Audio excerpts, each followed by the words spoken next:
ചിലപ്പോൾ എന്തെങ്കിലുമൊക്കെ ഒരു തിരക്കാവുമ്പോൾ വാട്സപ്പ് നോക്കാൻ ടൈം കിട്ടിയില്ലേ പിന്നെ നോക്കുമ്പോൾ അതിൽ പുളിച്ച തെറികളാവും ഓരോരുത്തരുത്. നിങ്ങൾ വാട്സപ്പിൽ ചോദിച്ചാൽ റിപ്ലൈ ഇടാം. നിങ്ങളെ വീഡിയോയിൽ കാണുമ്പോൾ അവർക്ക് റിപ്ലൈ കൊടുത്ത് ഇവർക്ക് റിപ്ലൈ കൊടുത്തു എന്ന് പറയും. പക്ഷേ നിങ്ങൾ വാട്സപ്പിൽ മെസ്സേജ് അയച്ചാൽ നിങ്ങൾ നോക്കൂല്ല. പിന്നെ എന്തിനാണ് നിങ്ങൾ വീഡിയോയിൽ നുണ പറയേണ്ട? അങ്ങനെയൊക്കെ പല പല ചോദ്യങ്ങളാണ്. അപ്പോൾ ഞാൻ പറയലുണ്ട്, നിങ്ങൾ വാട്സപ്പിൽ ചോദിക്കാൻ നിൽക്കല്ലേ, നിങ്ങൾ യൂട്യൂബിൽ കമൻറ്റ് ആയിട്ട് ഇട്ടോളൂ. അതിൻ്റെ റിപ്ലൈ ഇട്ടാൽ യൂട്യൂബിൽ കമൻറ്റ് വായിക്കണ ഒരുപാട് പേരുണ്ട്, ഓൽക്കൊക്കെ ഹെൽപ്പാവും. പക്ഷെ അത് പറഞ്ഞാൽ ആരും കേൾക്കൂല. എന്ന് പറഞ്ഞാൽ ഞാൻ ഒരു പോസ്റ്റ് ഇട്ടിരുന്നു പെരുന്നാളിൻ്റെ ഒക്കെ മുമ്പിട്ടാണ്. പിന്നെ വീഡിയോ ഇടാനൊന്നും പറ്റിയിട്ടില്ല. കാരണം പെരുന്നാളിനൊക്കെ 2 3 എടുത്തവരതൊക്കെ അടിച്ചു കൊടുക്കാനും അതിൻ്റെ ഇടയിൽ യൂണിഫോം ഒന്ന് അടിച്ചു കൊടുത്തിട്ട് ഒന്ന് പെരുന്നാൾ ലീവ് കഴിയുമ്പോഴേക്കിന് അടിച്ചിരാന്ന് പറഞ്ഞ പോലത്തെ ഉണ്ട്. ഇനി അത് അടിച്ചു കൊടുക്കാനൊക്കെ ഉണ്ടായിരുന്നു. അപ്പോൾ അതുകൊണ്ട് നേരം വൈകി. അപ്പോൾ അതാ ഈ Q&A പോസ്റ്റ് എവിടെയെന്നുള്ളത് കണ്ടില്ല എന്ന് പറഞ്ഞവർക്ക് വേണ്ടിയിട്ടാണ് നമ്മൾ ചാനലെടുത്തിട്ട് അതിൽ കമ്മ്യൂണിറ്റി എന്നുള്ളൊരു സുറുമി ബ്രോസ് എന്നുള്ള ചാനൽ എടുക്കാതിരുന്ന് കമ്മ്യൂണിറ്റി എന്നുള്ളൊരു സംഭവം എടുത്താൽ അതിലിങ്ങനെ പോസ്റ്റുകൾ കാണാം. അതിൽ 2 പോസ്റ്റ് താഴെയാണ് കിടക്കേണ്ടത്. ഇതാ ഇങ്ങനെ ഈ മറച്ച് നിൽക്കുന്ന ഈ ഒരു ഫോട്ടോ ആണ്. ഇതിൽ കമൻ്റായിട്ട് ചോദിക്കാനുള്ളതൊക്കെ ചോദിക്കാനായിരുന്നു ഞാൻ പറഞ്ഞിരുന്നത്. അപ്പോൾ അതിൽ ചോദിച്ചവർക്കുള്ള റിപ്ലൈ ആണ് ഈ ഒരു പോസ്റ്റിലൂടെ ഉള്ളത്. ഇപ്പോൾ ഇതിങ്ങനെ പോട്ടെ, ഇനി ഞാനിതുപോലെ ഇനിയും പോസ്റ്റ് ഇടും. ആ പോസ്റ്റിൽ ഏറ്റവും നല്ല ചോദ്യം ചോദിക്കുന്ന ആൾക്ക് എൻ്റെ വക ഒരു ഗിഫ്റ്റ് ഉണ്ട്. ഇപ്പോൾ ഗിഫ്റ്റുകളൊക്കെ കൊടുത്തിട്ടും ആയിട്ടൊക്കെ ഒരുപാടായി. അപ്പോൾ ഇനി അതൊക്കെ മത്സരങ്ങളും കാര്യങ്ങളൊക്കെ തുടങ്ങണം നമുക്ക്. ഇപ്പോൾ ഓരോരോ സീസണുകളും തിരക്കുകളൊക്കെ വന്നതുകൊണ്ട് അതിൻ്റേതായിട്ടുള്ള ഇതിലായി വീട്ടിലും കുറച്ച് ബിസി ആയിപ്പോയി. അപ്പോൾ നമുക്കിതാ ചോദ്യങ്ങൾ തുടങ്ങാം കേട്ടോ. ഒന്നാമത്തെ ചോദ്യം ആരെയാ ചോദിച്ചത് നോക്കാം. ഇത്രയും വിശദമായിട്ട് ഇങ്ങനെ എല്ലാ കാര്യങ്ങളും സ്റ്റിച്ചിങ്ങിൻ്റെ പറഞ്ഞു കൊടുക്കുമ്പോൾ ഇത്തയോട് വാങ്ങുന്നവരൊക്കെ സ്വന്തമായി തയ്ച്ചിടാൻ തുടങ്ങിയ കച്ചവടം നഷ്ടാവൂലേന്ന്. അതെന്തൊരു ചോദ്യമാണ്. നമ്മളെ ഒരു അങ്ങാടിക്കൊക്കെ ഒന്ന് ഇറങ്ങി നോക്കുകയാണെങ്കിൽ ഒരു ഹോട്ടലാണ് ഉള്ളത്, അതുപോലെ ഒരു ഷോപ്പാണ് ഉള്ളത്. ടെക്സ്റ്റൈൽസൊക്കെ അപ്പുറത്തും ഇപ്പുറത്തും 4 ഭാഗത്തും ടെക്സ്റ്റൈൽസ് ആവും, 5 ഭാഗത്തും ജ്വല്ലറികൾ ഉണ്ടാവും. എന്നിട്ട് ഓൽക്കൊക്കെ ഉള്ളത് ഓലെടുത്ത് കിട്ടണില്ലേ? ഈ ദുനിയാവിൽ എത്ര മനുഷ്യന്മാരുണ്ട്. നമ്മൾ ഒരു ഭൂമി നോക്കുമ്പോൾ അതിന് 3/4 ഭാഗവും വെള്ളമാണ് കിടക്കുന്നുണ്ടല്ലേ. അതിലുള്ള ഇത്തിരി സ്ഥലത്ത് നമുക്ക് എല്ലാവർക്കും സ്ഥലമില്ലേ? ഇനി അതുപോലെ തന്നെ എന്താണ്, 1000 മരണത്തിന് 1001 ജനനം ഉണ്ട് എന്നല്ലേ പറയുക. അപ്പം എന്നിട്ട് ഈ ഭൂമിയിൽ സ്ഥലം ഇല്ലാതാവുന്നുണ്ടോ? നമ്മൾ വീടുകൾ ഒരു വീട്ടിൽ 5 മക്കളുണ്ടെങ്കിൽ 5 മക്കളും 5 വീട് എടുക്കുന്നു. അത് പോരാത്തതിന് പിന്നെ റിസോർട്ടും മറ്റതും മറിച്ചായിട്ട് വേറെ എടുക്കണം. എന്നിട്ട് ഓൽക്കുള്ള സ്ഥലങ്ങളില്ലേ? അപ്പോൾ നമ്മളൊരാൾക്ക് ഉപകാരം ചെയ്തിട്ടുണ്ടെങ്കിൽ അത് വേറൊരു രീതിയിൽ നല്ലതായിട്ട് നമുക്ക് കിട്ടും. ഞാനിപ്പോൾ അത് പറഞ്ഞു. അങ്ങനെ ഉണ്ട് കുറേ ആൾക്കാർ സീക്രട്ടുകളൊന്നും പറഞ്ഞു കൊടുക്കില്ല ആരോടും ഒന്നും. എനിക്കൊരുപാട് പേര് അങ്ങനെ എന്നെ പറ്റിച്ചോലുണ്ട്. എന്നിട്ട് എന്താ ഓളായിട്ട് ഇപ്പം അങ്ങനെ ഉണ്ടാക്കേണ്ടുള്ളത് നമുക്ക് തന്നെ കിട്ടിക്കോട്ടെ, അത് വെറുതെയാണ്. അപ്പം അങ്ങനെയുള്ള കാര്യങ്ങളൊക്കെ നമ്മളെ ഉള്ളിൽ കിടന്ന് വിങ്ങിപ്പൊട്ടി നമ്മളൊരു കുക്കർ പോലായിട്ട് എപ്പോഴും ഠും പൊട്ടിക്കും. അതുകൊണ്ട് പറ്റണ നല്ല കാര്യങ്ങളൊക്കെ എന്ത് ചെയ്യാം, മറ്റുള്ളവർക്ക് പറഞ്ഞു കൊടുക്കാം. അപ്പോൾ ചോദ്യകർത്താവിനുള്ള ഉത്തരം കിട്ടിയല്ലോ. കടയിലേക്ക് അടിച്ചു കൊടുക്കുമ്പോൾ എത്ര വാങ്ങുക എന്നുള്ളത്. കടയിലേക്ക് അടിച്ചു കൊടുക്കുമ്പം എങ്ങനെയായാലും നമ്മൾ വിചാരിച്ച റേറ്റ് കിട്ടില്ല. പിന്നെ എങ്ങനെ ആവണം എന്നറിയാം, ഒരു കടക്കാരോട് പറഞ്ഞിട്ട് ഞാനിവിടെ കുറച്ച് നൈറ്റ് സ്റ്റിച്ച് ചെയ്തിട്ട് കൊണ്ടുവന്ന് നിൽക്കുക. എന്നിട്ട് നിങ്ങൾ എന്ത് ചെയ്യുക, നിങ്ങളെ ലാഭം എടുത്തിട്ട് അതിനൊരു റേറ്റ് പറയുക. ഈ റേറ്റിന് ഇതാരെങ്കിലും ഈ റേറ്റ് എനിക്ക് തന്നാൽ മതി, ഇതാരെങ്കിലും വാങ്ങുകയാണെങ്കിൽ എന്ന്. അങ്ങനത്തെ ഒരു ഉടമ്പടിയിൽ ഇടയ്ക്കിടയ്ക്ക് ഞാൻ കൊണ്ടുവന്നേരം നിങ്ങൾക്ക് അതിമെന്നുള്ള ലാഭങ്ങൾ എടുക്കുക.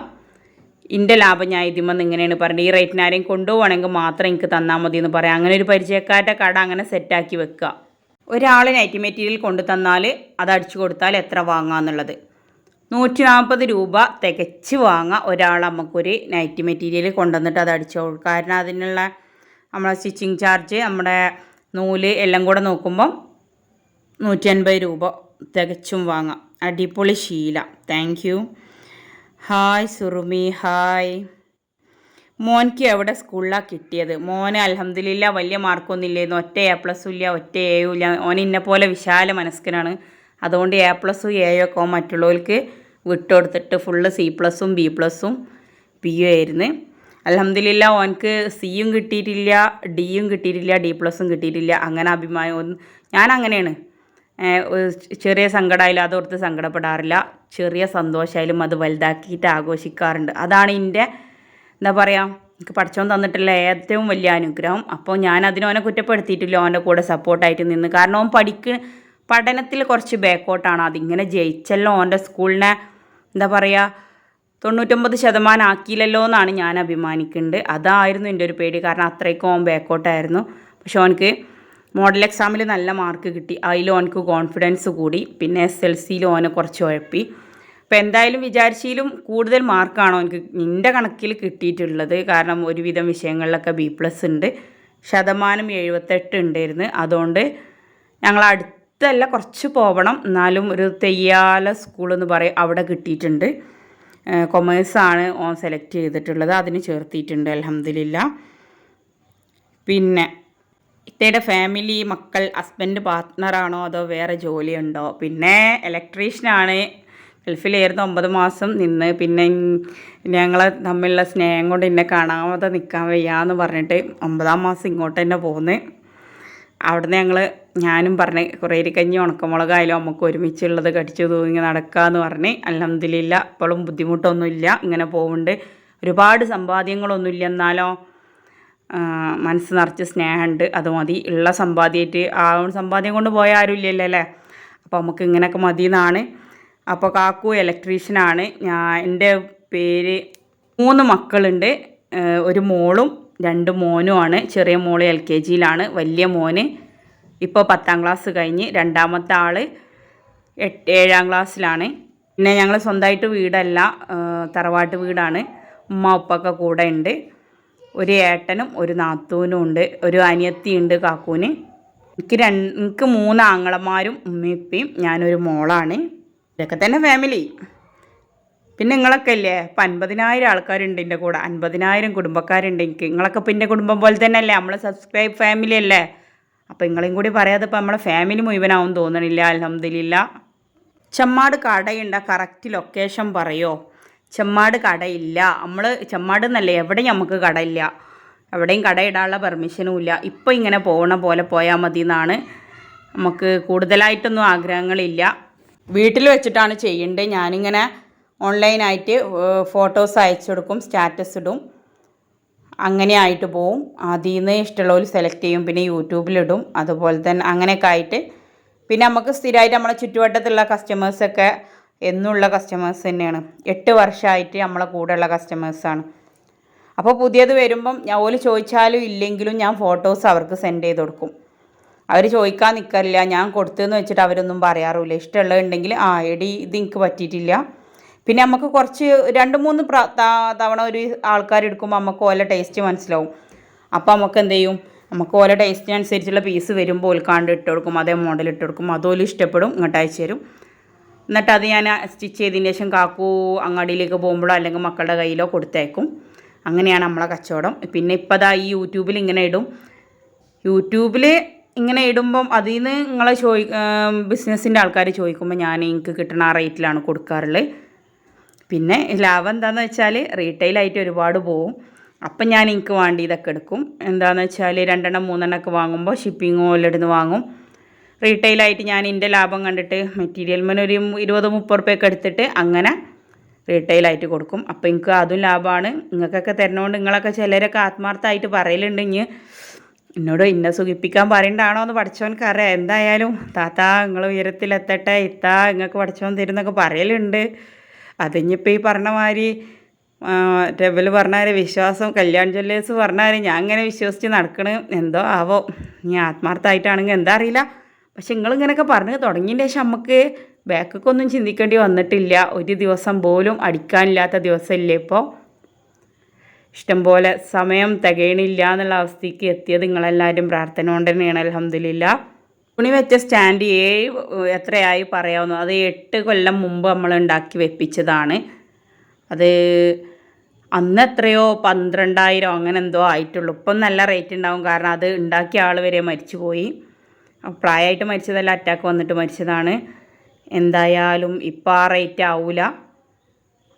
സ്റ്റാർട്ടിങ്ങിൽ തന്നെ നമ്മൾ സ്റ്റാൻഡും കാര്യങ്ങളൊക്കെ ആയിട്ട് ഒരുപാട് അങ്ങ് ചെയ്യാത്തതാണ് നല്ലത്. പതിയെ പതിയെ റണ്ണിങ്ങിനനുസരിച്ച് ചെയ്താൽ മതി. ഷോപ്പും വേഗം അങ്ങോട്ട് ഇടരുതാരും. കുറച്ചൊക്കെ ഒന്ന് നോക്കിയിട്ട് എങ്ങോട്ടാണ് പോകേണ്ടതെന്നൊക്കെ നോക്കിയിട്ട് തുടക്കം ഒന്നും ആരോടും പറയാതെ വേഗമാണ് ഷോപ്പ് ഇടേണ്ട വലിയ ബുദ്ധിയല്ല. നെറ്റിവിറ്റികൾ പുതിയത് കൊണ്ടുവരുമ്പോൾ ഗ്രൂപ്പിലാണ് നിങ്ങൾ ആദ്യം ഇടണമെങ്കിൽ ആ ഗ്രൂപ്പിൻ്റെ ലിങ്ക് വീഡിയോയിൽ ഒന്ന് പറഞ്ഞു തരും. ആവശ്യമുള്ളവർക്ക് ഗ്രൂപ്പിൽ കയറാമല്ലോ. അതല്ല നല്ലത്. മത്സരത്തിൽ പങ്കെടുത്തവരെ മാത്രം നോക്കി ഗ്രൂപ്പിൽ ആഡാക്കുന്നത് നല്ല പ്രവൃത്തിയല്ലല്ലോ എന്ന്. ഈ പറഞ്ഞ പോലെ ആരായാലും ഓല് നമ്മളെ തെറ്റിദ്ധരിച്ചിരിക്കുകയാണ്. നമുക്ക് അങ്ങനെ ഒരു ഗ്രൂപ്പേ ഇല്ല. എന്നാൽ മത്സരത്തിൽ പങ്കെടുത്തവർ ഈ ഗ്രൂപ്പിൽ ഉണ്ടാവുമല്ലോ, സമ്മാനം നേടിയവരൊക്കെ ഈ വീഡിയോ കാണുന്നുണ്ടെങ്കിൽ ഓലൊന്ന് പറയുക, ഗ്രൂപ്പ് ഈ വീഡിയോക്ക് കമൻ്റായിട്ട് പോലും അത് ഇടണം. അങ്ങനെ ഒരു ഗ്രൂപ്പ് ഇപ്പം നിലവിലില്ല. അവരൊക്കെ പേഴ്സണലായിട്ട് എന്തെങ്കിലും ആവശ്യമുണ്ടെങ്കിലും എന്തെങ്കിലും ഇടയ്ക്ക് സുഖമില്ല വിവരങ്ങൾ അന്വേഷിക്കാനൊക്കെ വരലുണ്ട് പേഴ്സണലായിട്ട് എന്നതല്ലാതെ ആ ഗ്രൂപ്പ് ഞാൻ അന്ന് തന്നെ ഡിലീറ്റ് ചെയ്തതാണ്. ഞാൻ അങ്ങനെ മെറ്റീരിയൽസിൻ്റെ ഫോട്ടോസ് ഇടാനായിട്ടൊരു ഗ്രൂപ്പ് ഉണ്ടാക്കിയിട്ടില്ല. യൂട്യൂബേഴ്സിൻ്റെ ആർക്കും നമ്മളെ റെഗുലറായിട്ടുള്ള കസ്റ്റമേഴ്സിന് വേണ്ടിയിട്ട് വേറൊരു ഫോണുണ്ട്. അതിൻ്റെ ഒരു നമ്പർ ഞാൻ യൂട്യൂബിൽ പരസ്യമാക്കിയിട്ടില്ല. ആ നമ്പർ പരസ്യമാക്കാനും ഉദ്ദേശിക്കണില്ല. അത് നമ്മളെ ഫാമിലി മാത്രം തൊട്ടടുത്തുള്ളവർ മാത്രമായിട്ടുള്ളൊരു നമ്പറുണ്ട്. ആ നമ്പറിൽ ഇതാണ് എൻ്റെ പേഴ്സണലായിട്ടുള്ള പബ്ലിക്കായിട്ടുള്ള നമ്പർ ഇതാണ്. ഇതിലാണ് ഗൂഗിൾ പേ, ഇതിലാണ് വാട്സപ്പ്, ഇൻസ്റ്റ, ബാങ്ക് അക്കൗണ്ട്, എല്ലാ സംഭവങ്ങളും ഈ ഒരു നമ്പറിലാണ്. ആ നമ്പർ ഞാൻ ആ ബിസിനസ് ആവശ്യത്തിന് എൻ്റെ കസ്റ്റമേഴ്സിന് വേണ്ടി മാത്രമായിട്ട് യൂസ് ചെയ്തതാണ്. ആ ഫോൺ ഞാൻ കൊണ്ട് നടക്കാറില്ല, അത് വീട്ടിൽ വെക്കാറാണ്. ഇങ്ങനെയുള്ള കാര്യങ്ങൾക്ക് മാത്രമേ അത് എടുക്കാറുള്ളൂ. അപ്പോൾ അങ്ങനെ ഒരു ഗ്രൂപ്പില്ല. വീഡിയോ മെറ്റീരിയൽ വരുമ്പോൾ ഞാനത് യൂട്യൂബിലിടും. ആ വീഡിയോയിലും ഷോർട്സിലും ഞാൻ എൻ്റെ നമ്പറും കൊടുക്കാറുണ്ട്. നിങ്ങൾക്ക് ഇഷ്ടപ്പെട്ടിട്ടുണ്ടെങ്കിൽ അത് സ്ക്രീൻഷോട്ട് എടുത്തിട്ട് ഈ മോഡലിൽ ഏതൊക്കെയാണുള്ളത് വാട്സപ്പിൽ മെസ്സേജ് അയക്കുക. അതിൻ്റെ ഒരു ക്ലിയർ ഫോട്ടോ തരുമെന്ന് ചോദിച്ചാൽ ഞാനപ്പോൾ ക്ലിയർ ഫോട്ടോസ് തരും. അത്രയേ ഉള്ളൂ. അല്ലാതെ ഇഷ്ടപ്പെട്ടവർക്ക് മാത്രമായിട്ടൊരു ഗ്രൂപ്പ് നമ്മൾ ഉണ്ടാക്കിയിട്ടില്ല കേട്ടോ. അങ്ങനെ ഒരു ലിങ്കും ഇല്ല, ഗ്രൂപ്പും ഇല്ല. നമുക്ക് നിങ്ങളെല്ലാവരും ഒരുപോലെയാണ്, ഒരാളെയും വേർതിരിവില്ല. 80,000 പേരും നമ്മളെ ചങ്കുകൾ തന്നെയാണ് കേട്ടോ. മലപ്പുറം ജില്ലയിൽ ചെമ്മാട് ദാറുൽ ഹുദയുടെ അടുത്ത്, അതാണ് എൻ്റെ കറക്റ്റ് ലൊക്കേഷൻ കേട്ടോ. ഒരാൾ ചോദിച്ചതാണ്. ഇത്താൻ്റെ ടൈം മാനേജ്മെൻറ്റ് വീഡിയോ ഞാൻ കുറേ ഇട്ടിട്ടുണ്ട്, അത് കണ്ടിട്ടുണ്ട്.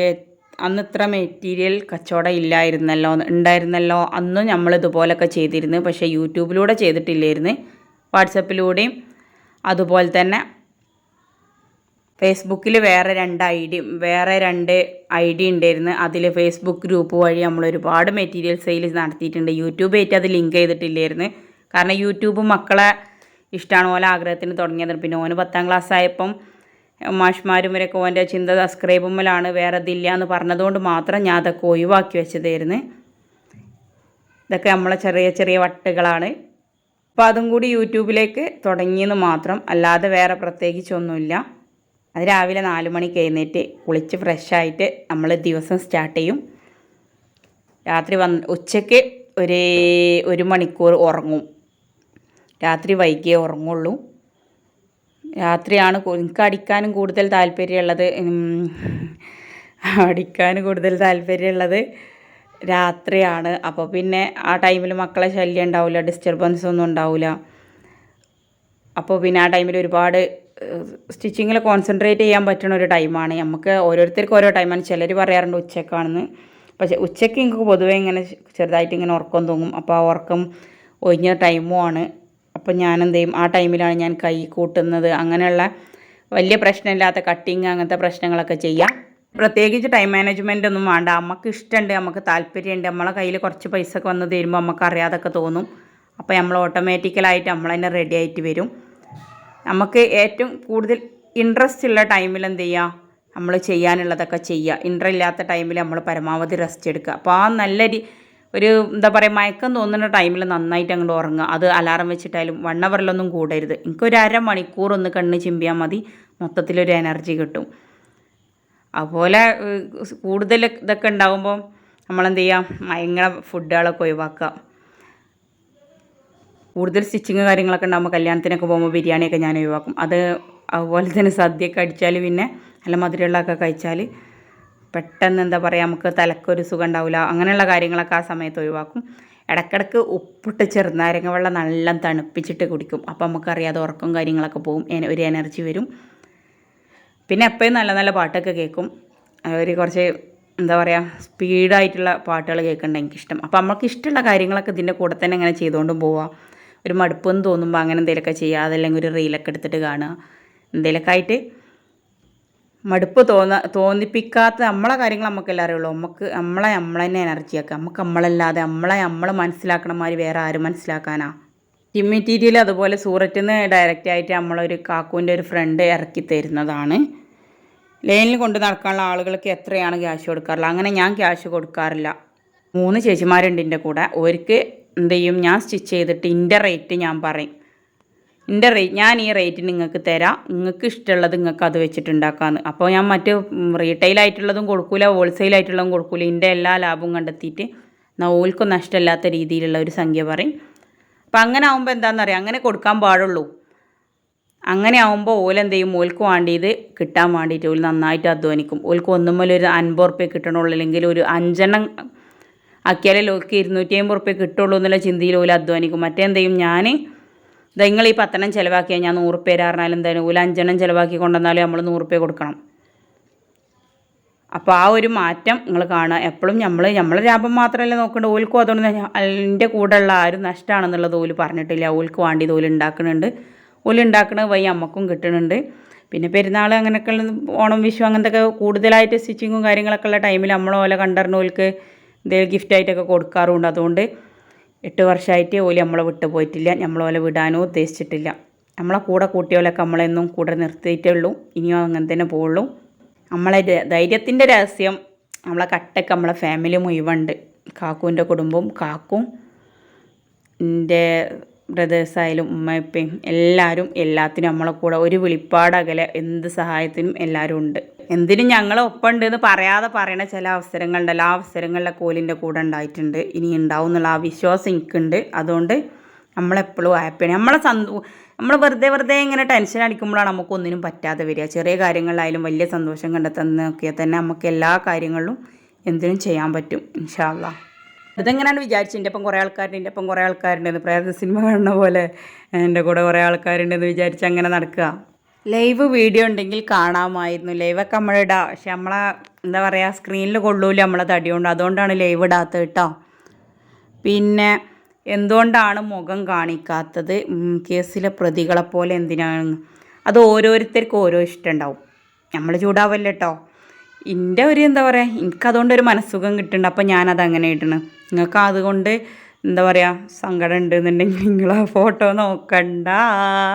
അതാണ് നമ്മളെ സ്റ്റൈൽ. ചിന്നു പറഞ്ഞ പോലെ അതാണ് സുറുമി സ്റ്റൈൽ. പിന്നെ റാസു എന്തൊക്കെയുണ്ട്, നമ്മളെ കൂട്ടത്തിലുള്ള ഒരു യൂട്യൂബറാണ് റാസു.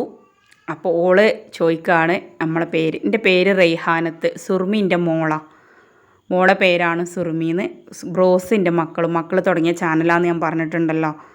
അപ്പോൾ റെയ്ഹാനത്ത് എന്നാണ് എൻ്റെ ശരിയായിട്ടുള്ള പേര്. ടൈലറിങ് ഞാൻ തുടങ്ങിയിട്ട് 10 വർഷത്തിൽ ഏറെയായി സ്റ്റാർട്ട് ചെയ്തത്. പക്ഷേ ഈ നൈറ്റി ബിസിനസ്സായിട്ട് ഞാൻ സ്റ്റാർട്ട് ചെയ്തിട്ട് ഇപ്പോൾ 8 വർഷമാകാൻ പോകുന്നു. യൂട്യൂബിൽ നിന്നാണോ നാട്ടിൽ നിന്നാണോ ലാഭം? അൽഹംദുലില്ലാ നാട്ടിൽ നിന്ന് തന്നെയാണ് ലാഭം. നമ്മളെ കസ്റ്റമേഴ്സ് വരുമ്പോൾ അല്ലേ, കാരണം യൂട്യൂബിൽ നമ്മൾ ആ ഹോൾസെയിൽ റേറ്റിന് നമുക്ക് കിട്ടുന്ന റേറ്റിനാണ് നമ്മൾ യൂട്യൂബിൽ സെയിൽ ചെയ്യാറുള്ളത്. പിന്നെ അതിൽ നിന്ന് ഇറക്കി റീറ്റെയിലായിട്ട് കിട്ടുമ്പോഴാണ് നമുക്ക്, എന്നാലും യൂട്യൂബിൽ നിന്നല്ല നാട്ടിൽ നിന്ന് തന്നെയാണ് നമുക്കുള്ള ലാഭം കിട്ടേണ്ടത്. നാട്ടുകാർ കൂടെ ഉണ്ടെങ്കിൽ പിന്നെന്തിനാണ് മറ്റുള്ളവരെ പേടിക്കേണ്ടത്? നാട്ടിൽ നിന്ന് തന്നെയാണ് നമ്മളെ സപ്പോർട്ട് ഉണ്ടാക്കേണ്ടത്. ഓലല്ലേ എന്നുണ്ടാവുള്ളൂ. യൂട്യൂബ് ഇപ്പോൾ ടിക്ടോക്കും ഇതൊക്കെയാണ് നിർത്തി, 2000-ൻ്റെ നോട്ട് നിരോധിച്ച്. അതുപോലെ ഒരു സമയത്ത് യൂട്യൂബാണ് നിർത്തണമെന്ന്, ഇന്ത്യയിൽ നിന്ന് ഒഴിവാക്കണമെന്ന് തോന്നി നമ്മളെ കഞ്ഞി മുട്ടൂലേ. അപ്പം നാട്ടുകാരെ തന്നെ എന്നും കൊട്ടിപ്പിടിക്കുക. അതിൻ്റെ കൂട്ടത്തിൽ ഇങ്ങനെയുള്ള സോഷ്യൽ മീഡിയയിൽ എവിടെയൊക്കെ പറ്റാൻ പറ്റുമോ അതൊക്കെ അതും കൂടി ചെയ്തെടുക്കുക. അപ്പോൾ ആ ലാഭം വർദ്ധിപ്പിക്കുക എന്നല്ലാതെ നമ്മളെ നാട്ടുകാരത്ത് മുട്ടിച്ചുകാണ്ട് അത് മാത്രം നോക്കിയതുകൊണ്ട് ഒരു കാര്യവും കിട്ടൂല. എൻ്റെ അനുഭവം അങ്ങനെയാണ്. ഹിത്തയും കാക്കയും ലവ് മാരേജ് ആയിരുന്നോന്ന്. ആ ലവ് മാരേജ് ആകുമ്പോൾ ചിലപ്പോൾ ഇത്ര സ്നേഹം ഉണ്ടാവില്ല. ഞാൻ കണ്ടത് കാണാൻ വന്നപ്പോൾ ആണ് ഞാൻ ആദ്യമായിട്ട് കാണുന്നത്. എൻ്റെ എളാമ്മാൻ്റെ അമ്മോൻ്റെ മോനാണ്. പക്ഷേ ആ ഫസ്റ്റ് ടൈം ഞങ്ങൾ കാണുന്നത് അന്നാണ്. ലവ് മാരേജ് ഒന്നുമല്ല, അറേഞ്ച് മാരേജ് തന്നെയാണ്. പക്ഷേ ലവ് മാരേജ് ആണെങ്കിൽ ചിലപ്പോൾ ഞങ്ങൾ ഇത്ര സ്നേഹം ഉണ്ടാവില്ല. കാക്കൊരു സൈലൻ്റ് ആളാണ്, ഞാനൊരു വയലൻറ്റും. സൈലൻറ്റും വയലൻറ്റും കൂട്ടി മുട്ടിയുള്ള ഒരു എന്താ പറയുക, ഒരു പ്രത്യേക രസമുണ്ട്. ആ രസത്തിൽ കൂടെ അങ്ങനെ ജീവിച്ച് പോവാണ് ഞങ്ങൾ. 17 വർഷമായി അവിടെ. 3-4 ദിവസമായ പോലെ ഇപ്പോഴും തോന്നുന്നുള്ളൂ. ഞങ്ങളങ്ങനെ കട്ടക്ക് ഇപ്പം എന്താ പറയുക, ഇപ്പം ഞങ്ങൾ ശരിക്കും ലവ് ചെയ്തുകൊണ്ടിരിക്കുകയാണ്. ഇനി അത് ജീവിതാവസാനം വരെ ഉണ്ടാവണം എന്നാണ് ആഗ്രഹം. അതിൻ്റെ ഇടയിൽ അടിച്ച് പിരിയോ അക്കുവിന് ഭാഗ്യം ഉണ്ട്, അങ്ങനെ എന്തെങ്കിലുമൊക്കെ നടക്കും ഇൻഷാ അല്ലാ. ഞാൻ ഏതായാലും വിട്ട് പോകാൻ വിചാരിച്ചിട്ടില്ല. ഒക്കെ ചോദിച്ചാണ് നിങ്ങളായിട്ട് അടി ഉണ്ടാക്കിച്ചാൽ മതി. എന്നാ ഇനി ഓൺ സ്ക്രീനിൽ വരുന്നത്? ഞാൻ ഫുൾ ടൈം ഓൺ എയറിലില്ലേ, നിങ്ങൾ എന്ത് ചോദിച്ചാലും കൂടെ ഇല്ലേ. പിന്നെ ഇനി എന്ത് ഓൺ സ്ക്രീനാണ് വേണ്ടതിൻ്റെ താത്തോയ്? എക്സൽ ഡബിൾ എക്സൽ നെക്ക് ചാർട്ടിങ് ആ വീഡിയോസ് ഇടുക. അതുപോലെ തന്നെ സ്റ്റിച്ച് അടിക്കൂലിൻ്റെ വീഡിയോ ഇടാം കേട്ടോ. വാട്സപ്പിൽ നെറ്റി മെറ്റീരിയലിൻ്റെ കാര്യം ചോദിച്ചിരുന്നു, റിപ്ലൈ കിട്ടിയില്ല. സോറി. എന്താണെന്ന് വെച്ചാൽ മോള് ഗസ്റ്റ് വന്നിരുന്നു ഞാൻ വീട്ടിൽ. അപ്പോൾ അവളുടെ കയ്യിൽ ഞാൻ ഒരു പഴയ ഫോണുണ്ട് വീട്ടിൽ, വൈഫൈ ഉള്ളതുകൊണ്ട് അത് ചിലപ്പോൾ അധികം കുറുമ്പ് കളിക്കുമ്പോൾ ഞാൻ ചിലപ്പോൾ അത് കൊടുക്കാറുണ്ട്. അപ്പോൾ ആ ഫോൺ ഓഫായി കിടക്കിയിരുന്നു. അതുകൊണ്ട് എൻ്റെ ഫോൺ കൊടുത്ത് ഓളതെന്തോ ക്ലിക്ക് ചെയ്ത് ഫുള്ള് ക്ലിയർ ചാറ്റ് അടിച്ച് 2-3 ദിവസം ഞാൻ വല്ലാതെ കുഴങ്ങിയപ്പോൾ ആ കൂട്ടത്തിലാവും നിങ്ങളെ മെസ്സേജ് കിടന്നിട്ടുണ്ടാവുക. കാണാത്തതുകൊണ്ടാണ് റിപ്ലൈ തരാത്തത്. കണ്ടത് ഒരു വിധത്തിനൊക്കെ റിപ്ലൈ കൊടുക്കാറുണ്ട് ഞാൻ. ഹസ്ബൻഡിൻ്റെ ജോബ് നേരത്തെ പറഞ്ഞു ഇലക്ട്രീഷ്യനാണ്. പാർട്ട്ണറാണോ എന്ന് ചോദിച്ചാൽ എൻ്റെ എല്ലാ കാര്യത്തിലും ഒരേ ഒരു പാർട്ട്ണറേ ഉള്ളൂ. ഞാനൊരു പാർട്ട്ണറായിട്ട് കൂട്ടിയത് മൂപ്പര് മാത്രമാണ്. എൻ്റെ ജീവിതത്തിൽ ബാഡ് മൊമെൻറ്റുകളെ ഉണ്ടായിട്ടുള്ളൂ. അത് ഇനിയിപ്പോൾ ഈ ബിസിനസ് തുടങ്ങിയപ്പം മാക്സിക്കാരി കുറച്ച് തടിയുള്ളതുകൊണ്ട് തടിച്ച് അങ്ങനെ തുടങ്ങി ബാഡ് മൊമെൻറ്റുകൾ മാത്രമേ ഉണ്ടായിട്ടുള്ളൂ ഒരു വിധം പറയുകയാണെങ്കിൽ. പക്ഷേ ആ ബാഡ് മൊമെൻറ്റുകളൊന്നും ഓർത്ത് സങ്കടപ്പെട്ടിരിക്കാറില്ല ഞാൻ. ആ മൊമെൻറ്റുകളാണ് എന്താ പറയുക, അത് ഓർത്തിട്ടുള്ള ആ സങ്കടങ്ങളാണ് ഇന്നത്തെ ഞാനാക്കി തരുന്നത്. ഇന്നിപ്പോൾ ഞാൻ വലിയ പവർഫുൾ ആളൊന്നുമല്ല, പക്ഷെ എന്നാലും അന്നത്തെ ഞാനിന്ന് ഇന്നത്തെ ഞാൻ ഒരുപാട് സ്ട്രോങ് ആണെന്ന് തോന്നലുണ്ട്. അതിൻ്റെയൊക്കെ കാരണം എൻ്റെ അനുഭവങ്ങളാണ്. അപ്പോൾ എല്ലാം ഡൗട്ട് ക്ലിയർ ആയെന്ന് വിശ്വസിക്കുന്നു. അപ്പോൾ ഡൗട്ട് ക്ലിയർ ചെയ്യാൻ ഇനി ആരും വാട്സപ്പിൽ മെസ്സേജ് അയക്കണ്ട. ഇതുപോലെ പോസ്റ്റുകളിൽ നിങ്ങളുടെ ഡൗട്ട് ഇടുക. എല്ലാ ആഴ്ചയിലും ഞാൻ ഇതുപോലെ ഒരു പോസ്റ്റ് ഇടും. അതിൽ നിങ്ങൾ ഡൗട്ടുകൾ ചോദിക്കുക. 2 ദിവസം കൊണ്ട് ഞാൻ അതൊക്കെ ക്ലിയർ ചെയ്ത് തരുന്നതാണ്. എനിക്കറിയുന്നതൊക്കെ അളവ് ചാർട്ടിൻ്റെ വീഡിയോസും അതുപോലെ പുതിയ സ്റ്റിച്ചിങ് ചാർജ് അതിൻ്റെ എങ്ങനെയാണ് കണക്കാക്കേണ്ടത് അങ്ങനത്തെ കാര്യങ്ങളൊക്കെ വീഡിയോ ആയിട്ട് നാളെ മറ്റന്നാളായിട്ട് ഇടാം. അപ്പോൾ നിങ്ങളൊക്കെ നമ്മുടെ ചാനൽ സബ്സ്ക്രൈബ് ചെയ്യാതെയാണ് കാണണമെങ്കിൽ സബ്സ്ക്രൈബും ചെയ്യുക. വീഡിയോയെക്കുറിച്ചുള്ള അഭിപ്രായം കമൻ്റായിട്ട് രേഖപ്പെടുത്തണം.